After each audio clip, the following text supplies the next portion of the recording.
What's going on, guys? Today I'm going to get some work done on the 88 CRX SI. I really hadn't touched this car much lately. I did early in 2020 when I did the splitter brackets, the Maxpeedingrods splitter brackets, and the traction bar. Other than that, I didn't really do too much. I threw on that generic wing, also you may have seen that video. If you're interested in any of those, click in the corner, I'll have the playlist of this car there. Anyway, what I wanted to do today was, this car has been used at the track a few times, and we have our season starting up soon. This car is essentially ready to go. One thing I wanted to change, and the only thing I really wanted to address, was it has the Maxpeedingrods coilovers on it. You may have seen the two videos I have done. Those coilovers come with an 8K front and a 5K rear spring rate. For me, that's a little too soft. I feel like the car could benefit from a little bit stiffer spring rate all around. There's a decent amount of body roll. I think it could help out being such a light chassis and being a little bit stiffer in terms of the rebound for the shocks itself. So I reached out to Maxpeedingrods. I asked them if they made heavier springs, and they do, and they make them separately. So I don't know if this is going to be an option that in the future you can choose. So I asked my contact if he could send me a set of 10K for the front and 8K for the rear. He went ahead and just sent me another set of coilovers to try out. So I was like more than grateful. I was like, yeah, definitely, I'll throw them on the car, put the new spring rates on and see how it feels. He could have just sent me the 10K and I could have just moved the 8K from the front to the rear, but regardless, it's perfectly fine. It's nice always having another set around. Could possibly use those on some other coils in the future. While looking at their website, I saw they had this whale, intake that everyone calls it. And also the shifter. I put one of these on the supercharged hatchback. Haven't really driven it though. I figured it'd be cool little mods for this car. If you're wondering how I'm going to fit this thing on there, with the battery being up here, it doesn't fit obviously. I've always had an intention of relocating the battery, and in one of those Integra part outs, it came with a little PC 680 battery box. I think it's just a generic one, but it fit it perfectly. I went ahead and ordered a new battery. It's a replacement for the Odyssey, far cheaper. I want to see how well it works. And we're gonna get this mounted up, relocated somewhere. I think we're gonna put this in the trunk. I had thought about putting it under the dash since it's completely gutted, but I like keeping a spare tire in here. I think I'm gonna mount it. I found a spot right here when I was looking. Yeah, I think right here is where we're gonna mount that, and then of course just run the wiring up towards the front. Put a little breaker in there also. I think with that we'll be able to get that intake fit up in here. I think it'll just be a cool little mod. It'll clean up the engine bay a little bit with the wiring. And when looking at it, the way it fits, it looks like it should fit perfectly fine. Of course, it'll be close up against the spark plug wires. But I think it'll be okay in terms of fitment. We'll try it. If not, we can always just leave that one in there and have the battery relocated to the back regardless. So I'm gonna get started working on getting the suspension removed. It's generally not too difficult. I'm not gonna record any of that and bore you with it. And get these swapped out and then start working on the other stuff. Here's the front, new versus old. Everything looks identical. Sticker, a little different. Not that it's a big deal. Looks like they removed, this one has a little rubber isolator right here, this one does not. Maybe just because it deteriorates over time. The new top hat has a beveled edge. This one is just flat. I was looking at the top here, it looks like, see how there's more threaded space here? I doubt that has anything to do with it. It probably just eliminated some of it because it was unnecessary. So we're gonna pull off these springs, put the 10K on the front. I'm just gonna move the 8K to the rear set. The other two that are in here, they're brand new. I'm just gonna leave those in the box still. No need to use those when I'm pulling these right off the front. And then we'll just set these other ones aside.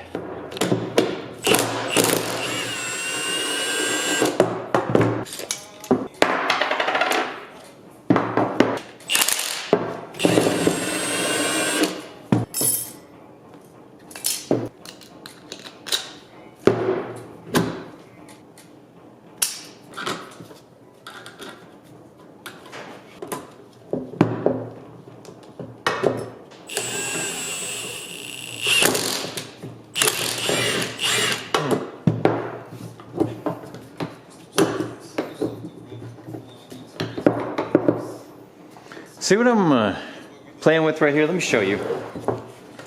See how there's this space here? So right here, the spring, there's no preload on it. But when I tighten up that nut, you'll see this space go and the spring compresses.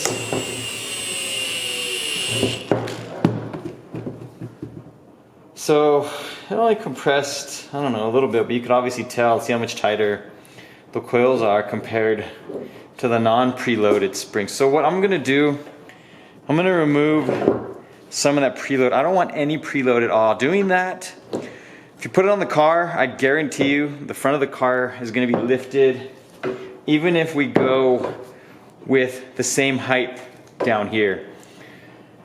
You can tell, like this one, looks like this one is preloaded already too. It is, so you can see as it pushed it up, there's probably a little more I could remove. It's actually quite a bit. Right there, it looks like there's, right there, there's no preload, so there's still, looks like maybe ½ inch. That can make a big difference in the way the car sits if you're trying to go lower, so maybe that's one of the issues with trying to max out the front on these Maxpeedingrods. Let's remove, because the cup on this one is already all the way up.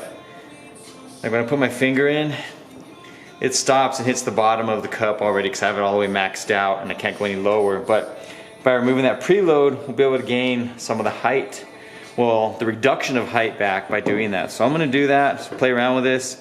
You may need to do that on your set if you get some in the future. Remove that preload on these, and all you need is 18mm impact gun. Makes it really easy. It just seems to knock it off real quick and tighten it back up very quickly.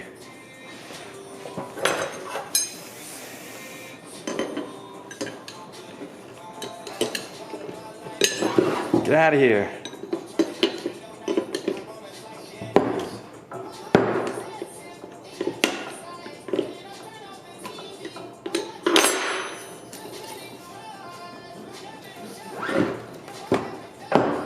Just forgot.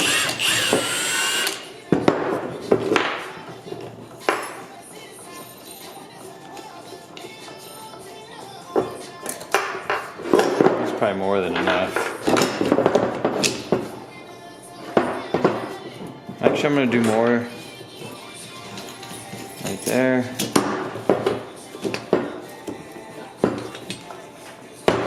There's 0, so let's put this on.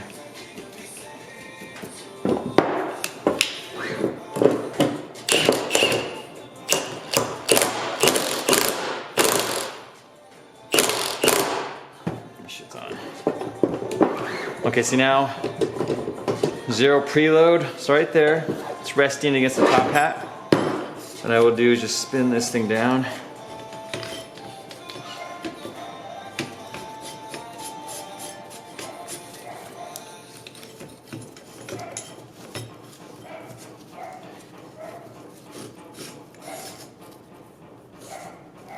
Right there we go.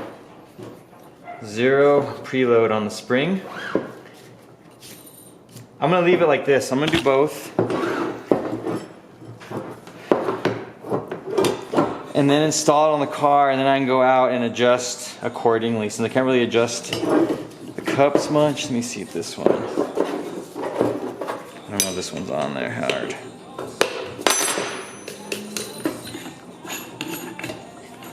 That's bottomed out on this one. This one's already bottomed out right there. So I'm gonna remove it.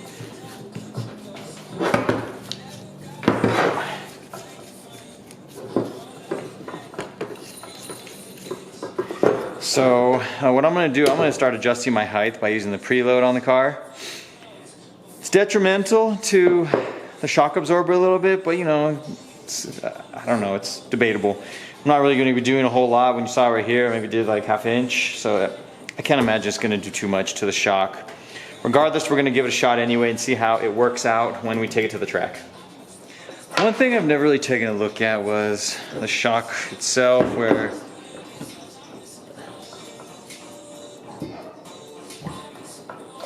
I don't know, they seem pretty easy to push in. I can't remember other shocks, how they feel. Let's adjust it to hard. I didn't think about that. Because it was on, oh, that was on hella soft.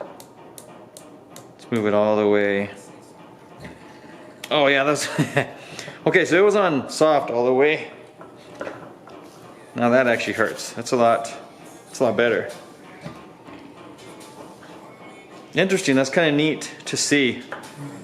So it's, every time it clicks, I can't remember how many levels this is, 18 or 24. Just in my head, it kind of feels like 18 without counting.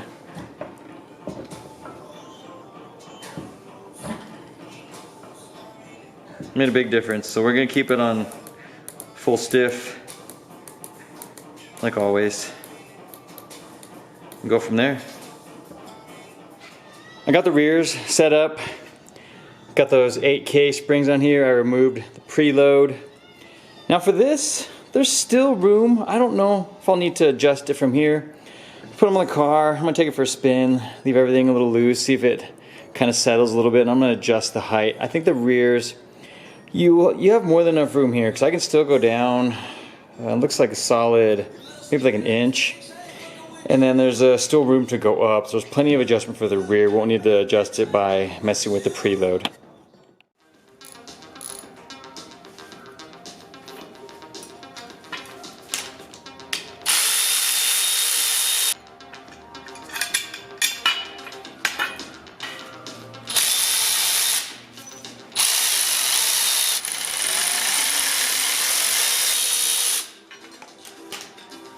Goodbye.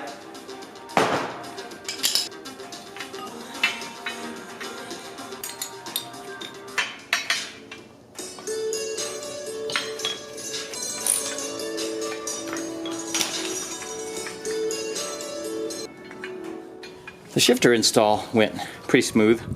Here's the old one, pretty heavy duty, and just probably some random generic. I didn't see any sort of logo on it. Forgot how much of a pain in the butt it can be.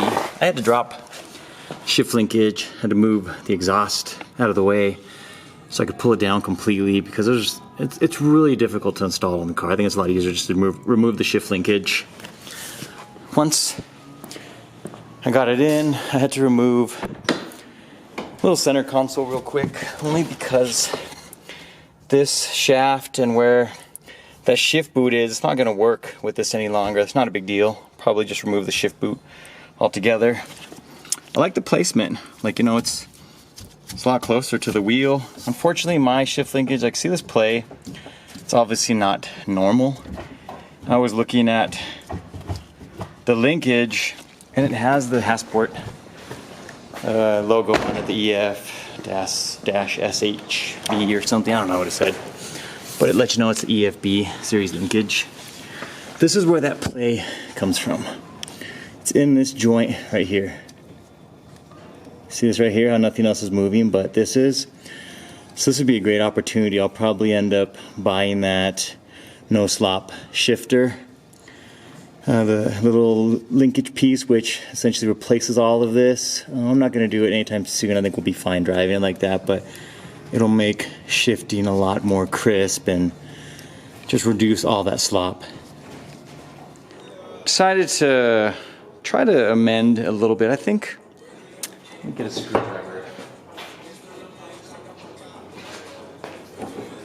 You know, I know this is a pin, it's kind of welded. I think if I grind that off, I could just knock that out, put a new bolt in there to replace it.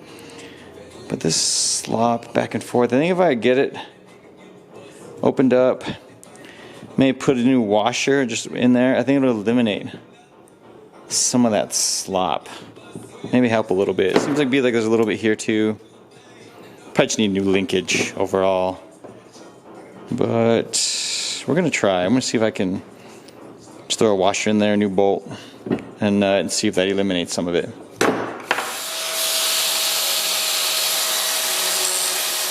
After getting that pin out, it was actually had like a tapered area, so I had to grind it down right here.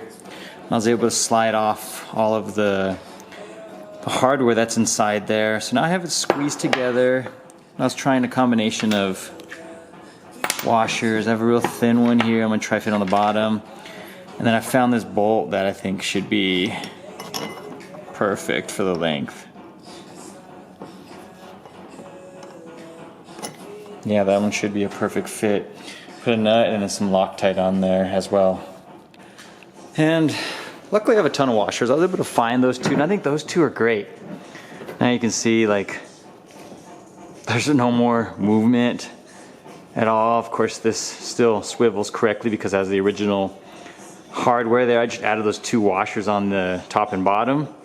But we're gonna run with it like that. Let me just put some Loctite on here, get a nut, tighten those up.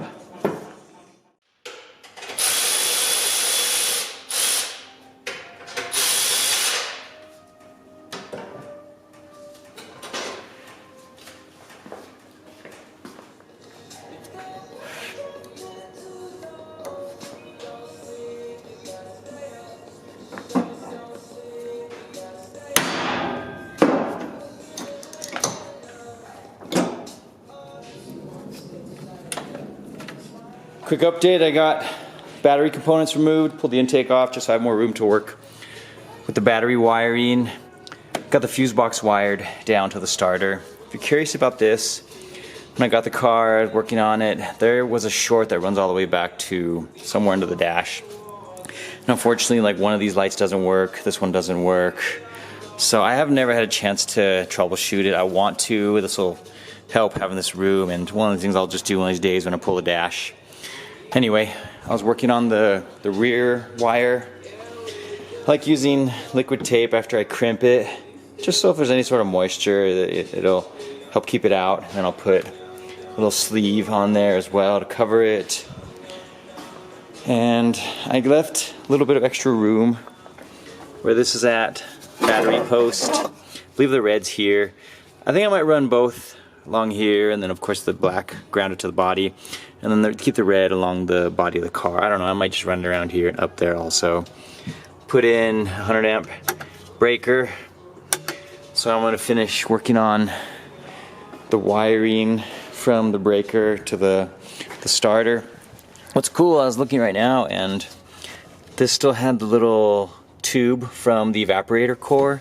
So I'm going to use that because it actually has a rubber grommet around it still, so I'll use that to feed the battery through there, which is really nice. I won't have to worry about it rubbing on the chassis, and I don't want to cut holes in these two already.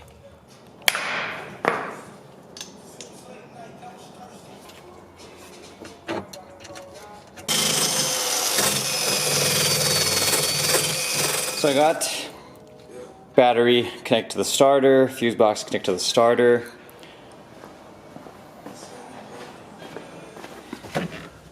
Ran it through here, cable tied everything,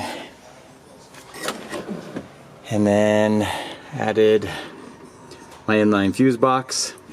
I decided to ground it here on the body of the car, put nut and bolt added. For every little point when you're doing something like this, I always add Loctite. Last thing you want is any of these coming loose.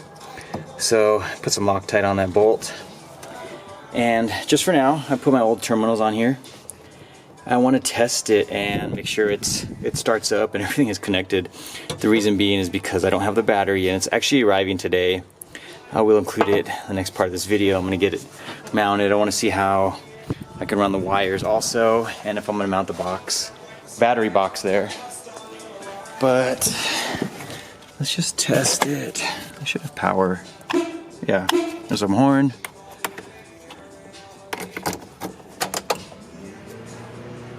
Yeah, looks like we're good to go.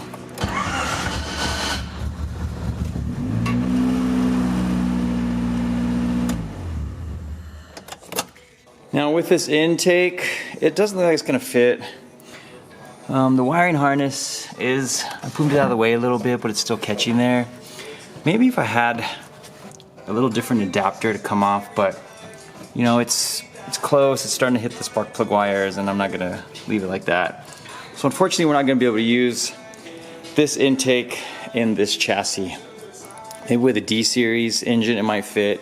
Obviously the B series is a little bigger, it takes up a little more room. So I'm just gonna run that original intake that was on there. I really like that one anyway. And we'll save this, maybe use this on another car in the future. Here's our battery I'm using. It's an Absolute. This is like an Odyssey replacement. I had to trim some of these pots, that way it holds it in place. See right there? And I didn't want the terminals being anywhere close. I think I'm gonna mount these straight up and down. In doing that,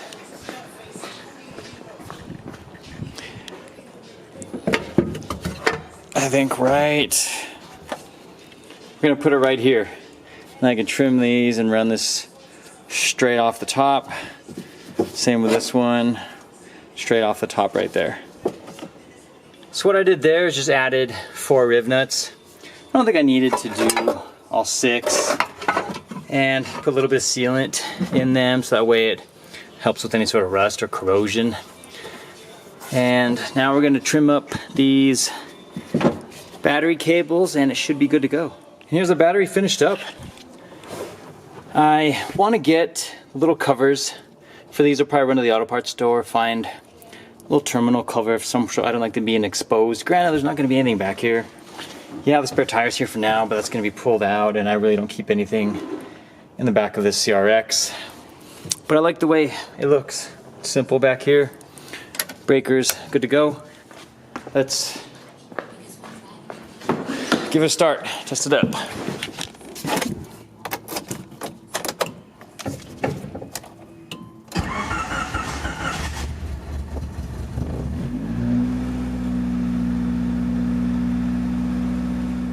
After getting the coilovers on, this is where it's sitting. It actually looks pretty similar front and rear. It's a little higher than it was before. There might be some settling that'll take place. You can see here, also right there. Everything is a little loose. I'm gonna go drive it for a couple miles, shake it up, just see how it feels, then come back and measure it. I'm gonna start adjusting it a little bit. If anything, I might just lower the front a little more if the rear ends up sitting like that. After taking it for a drive, I drove it about 15 miles. Feels pretty solid. Granted, I haven't driven the car in a while, so maybe it's just that. Suspension feels pretty stiff, but it feels good. I'm a fan of that in a car like this. I don't like a little soft, floaty feeling. It looks like the back looks like it's a little lower, but it's not. It's about 23¼ inches from the concrete to the fender. I measured it all the way around. I think I'm gonna go get it aligned next. Just since I've been playing around with these coilovers and messing with it. See if I can get it straightened out. And we haven't had it aligned since the last time we tracked it in 2019 during that season. So it could definitely use it. Once getting the shifter in, it feels pretty good after. See how much play there is. There's not as much, just still a little bit. I think that's kind of natural, but it feels real solid. It feels better than it did before. Put an Integra shift knob, got rid of that little half cut EF one, the hatchback one. So I think that's it for today. Gonna get out here and, I think I need to wash the car. I haven't washed this car in over a year, I think. Super dirty, the splitter, real dirty as well. Clean up some of this dirt just to have it look a little prettier before we take it to the track. One other thing I'd like to potentially get done, I have a couple days to maybe do so. I want to replace the lost motion assemblies in the engine. I checked them, last summer. Looks like a couple were sticking. Excuse me, and I think that'd be something I'd like to get done next. I have them, I've had them forever. Maybe get in there and get that taken care of, but we'll see if I get a chance to do that before the next session. If not, I don't think it's a biggie if I can't get that taken care of.